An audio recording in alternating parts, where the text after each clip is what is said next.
ನೋಡಿ ಫ್ರೆಂಡ್ಸ್, ಇದು ನಾನು ಸ್ಟಿಚ್ ಮಾಡಿರೋ ಬ್ಲೌಸು. ಸುಕ್ ಬರುತ್ತೆ ಅಂತಂತಂದರೆ ಯಾಕೆ ಬರುತ್ತೆ ಅನ್ನೋದು ನಾನು ಹೇಳ್ತೀನಿ ಈಗ ಈ ವಿಡಿಯೋದಲ್ಲಿ. ಈಗ ತಿರ್ಸ್ಕೊಂಡ್ಬಿಟ್ಟು ನಾವು ಸ್ಟಿಚ್ ಮಾಡಬೇಕಾದ್ರೆ ಬ್ಲೌಸ್ ಅಳತೆದು ಇದು ಇಟ್ಕೊಂಡಿರ್ತೀವಿ ನಾವು. ಈ ಥರ ಅಳತೆ ಎಲ್ಲ ನೋಡ್ಕೊಂಡಿರ್ತೀವಿ. ಅದನ್ನು ನೋಡಿ, ಇದು ಬ್ಲೌಸು ಅಂತಲೇ ಇಟ್ಕೊಳ್ಳಿ ಈ ಪೇಪರು. ನಾವು ನೆಕ್ಕನ್ನು ಈಗ ಗುರ್ತು ಮಾಡ್ಕೊತೀವಿ ನೋಡಿ, ಹೀಗೆ ಗುರ್ತು ಮಾಡ್ಕೊತೀವ ನೆಕ್ಕು. ಮತ್ತು ಈ ಭುಜನೂ ಗುರ್ತು ಮಾಡ್ಕೊತೀವಿ. ಒಟ್ಟು ಅಲ್ಲಿಗೆ 5.5 ಬರುತ್ತೆ. ಇದು 2.5 ಬರುತ್ತೆ. ಒಟ್ಟು 5.5 ಇದೆ ಭುಜ. ನೆಕ್ ಲೈನು 7 ಇದೆ.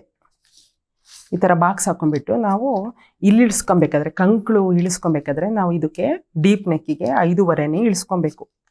ಈ ಥರ ಬಾಕ್ಸ್ ಹಾಕ್ಕೊಂಡು ಇದು ನೋಡಿ, ಇದು ನೆಕ್ಕು,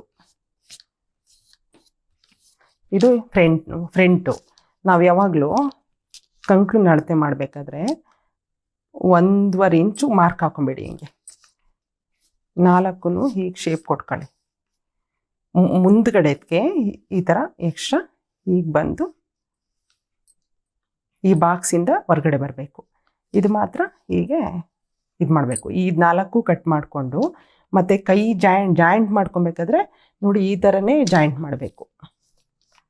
ಆವಾಗ ನಿಮಗೆ ಸುಕ್ ಬರಲ್ಲ. ನೋಡಿ ಈ ಕಂಕ್ಳು ಇದೆಯಲ್ವಾ, ಇದೇ ಥರ ಜಾಯಿಂಟ್ ಮಾಡಿಕೊಂಡ್ರೆ ಆಮೇಲೆ ಎಲ್ಲಾದರೂ ಅಕಸ್ಮಾತ್ ಸುಕ್ ಬಂತು ಅಂದರೆ ನೀವು ಇಲ್ಲಿ ಟೈಟ್ ಮಾಡ್ಕೊಬೋದು ಈ ಕಡೆ ಸೈಡಲ್ಲಿ.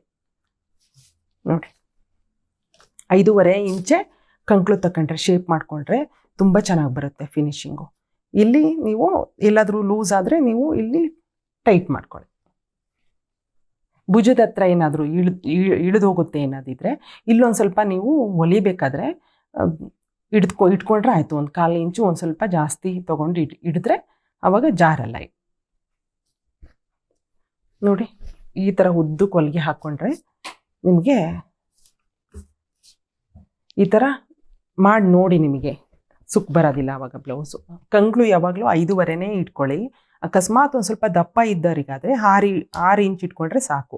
ಮಾಮೂಲಿ ಒಂದು ಸ್ವಲ್ಪ ಎಲ್ಲರಿಗೂ 5.5ನೇ ಇಟ್ಕೊಂಡ್ರೆ ಚೆನ್ನಾಗೇ ಬರುತ್ತೆ. ಈ ಥರ ಮಾಡಿ ನೋಡಿ, ನಿಮಗೆ ಸುಕ್ ಬರೋದಿಲ್ಲ.